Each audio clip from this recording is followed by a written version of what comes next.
What's up, guys? Welcome back.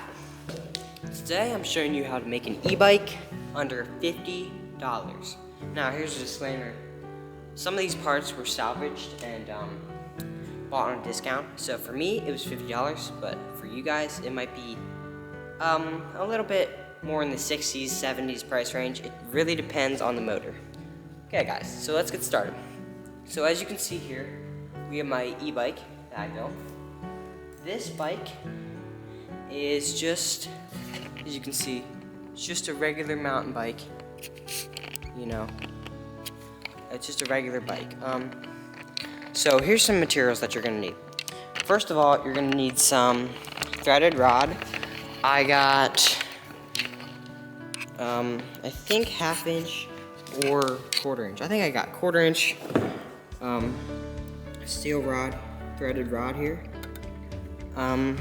You're gonna need some bolts that fit onto that. You're also gonna need some of this brackets.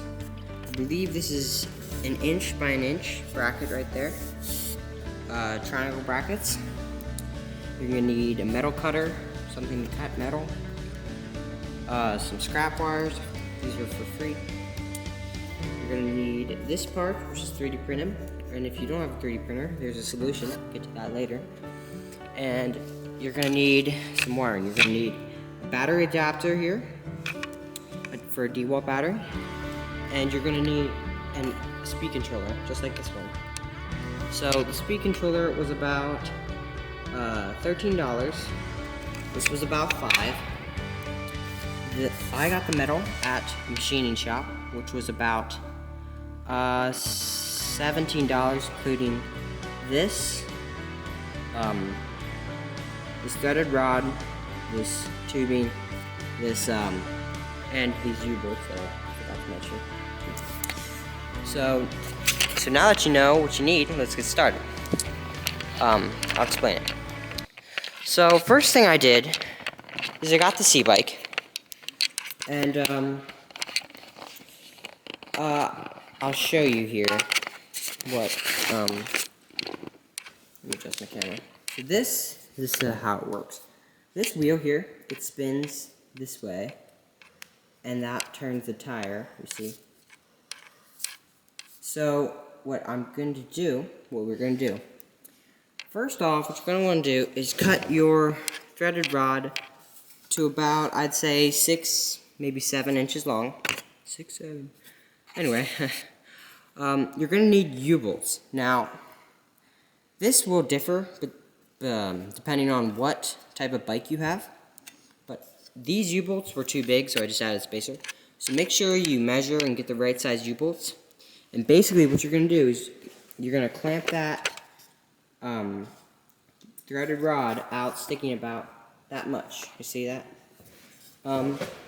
It's good to cut the excess off.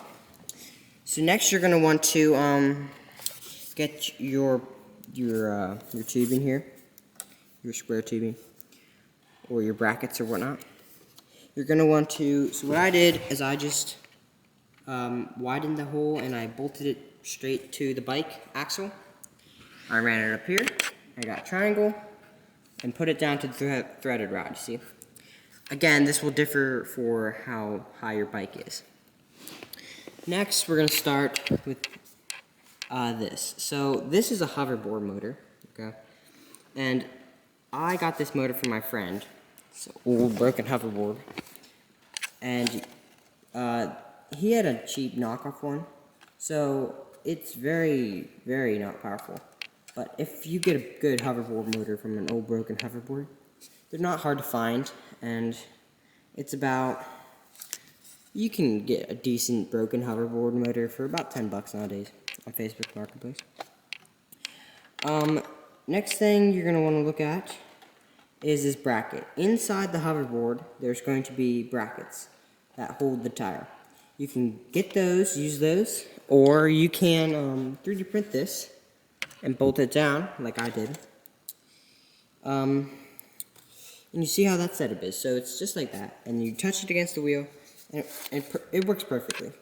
So now that you know how that works, you can come down to the wiring. So there's 3 wires. There's a red one, a blue one, and a green one. And this will depend on what type of e-bike motor you have, or hoverboard. So I just connected them, and I ran the wiring all the way up here. Now, this may look a little complicated, but it's not very complicated at all.